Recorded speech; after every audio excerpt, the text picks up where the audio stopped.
Hey guys, I'm Ariel Cohen.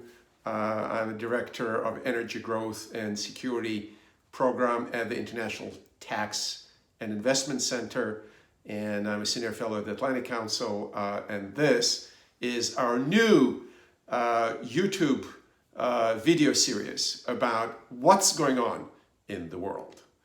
I want to talk today about three things that are, believe it or not, interconnected. First, the US economic sanctions on TikTok and WeChat as a part of our greater economic, and hopefully it will be limited to the economic warfare with China.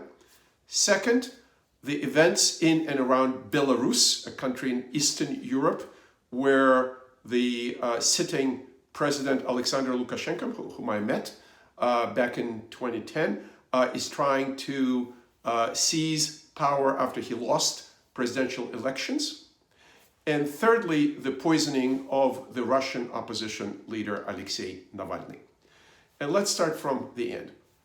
Russia, unfortunately, after the collapse of communism, has a history of killing and poisoning people it doesn't like, including murdering opposition leaders. One of them was my good personal friend Boris Nemtsov. He was killed, he was shot actually at night right in front of the Kremlin with his girlfriend present. The other one was Galina Starovoitova, also a friend of mine.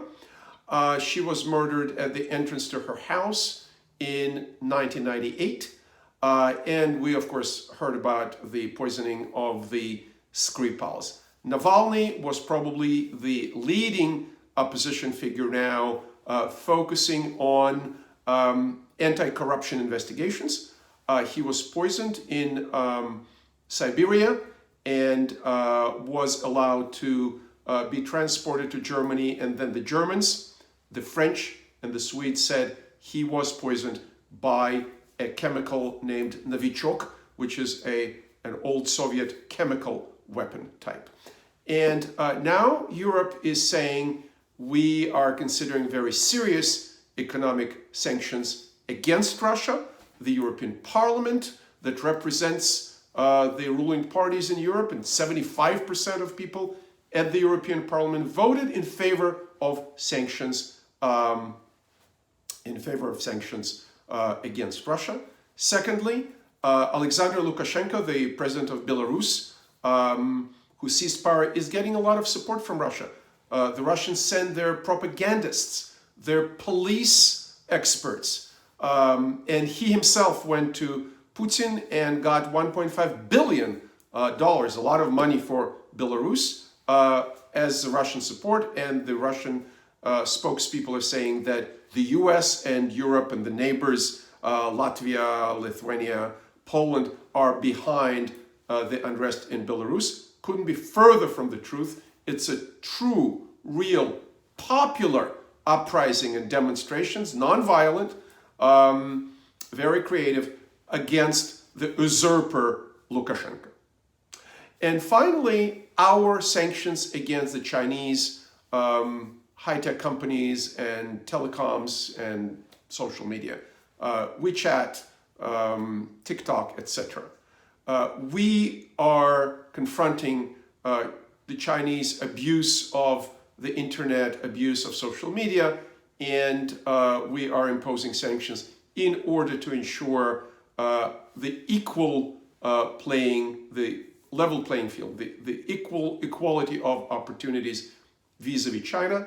And in the military sphere also, we have our Undersecretary of State visiting Taiwan. There's a talk about US arms sales to Taiwan. So what we're seeing here is the US is increasingly looking east. We're looking west, rather. We're confronting the challenges coming from China together with our allies in the Indo-Pacific, India, Japan, Australia, etc. Whereas Europe is trying to find its feet to stand up to Mr. Putin's authoritarian Russia. And the question I'm asking, do we witness, despite sometimes erratic leadership from President Trump, especially vis-a-vis Europe. He doesn't get along with Chancellor Merkel and others. He seems to have a soft spot towards Putin. But do we witness the re-emergence of a collective West? I hope so, because the values of the West, openness, free trade, the values of democracy, they still matter to me, and I hope they matter to you. Have a wonderful weekend.